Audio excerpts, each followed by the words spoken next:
the Salvation Army of Siouxland hosted a morning filled with pancakes and holiday-themed fun for the Sioux City community with a special guest. Members were hard at work making hundreds of pancakes all morning, and on top of the breakfast, they also had games and crafts, and even the mean old Grinch paid a visit this morning for the breakfast, though it sounds like he was on his best behavior. The Salvation Army hosted the event as part of their organization's outreach program.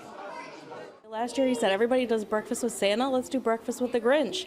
And it just went from there. So this is our second year of doing this. Our mission is to just serve others through the name of Jesus. And so we decided to do it on a Sunday morning when a lot of people might be sleeping in or, doing something else, and bring them out to a nice church event and just show people the love of Christ by serving food and just playing games with them and having fun.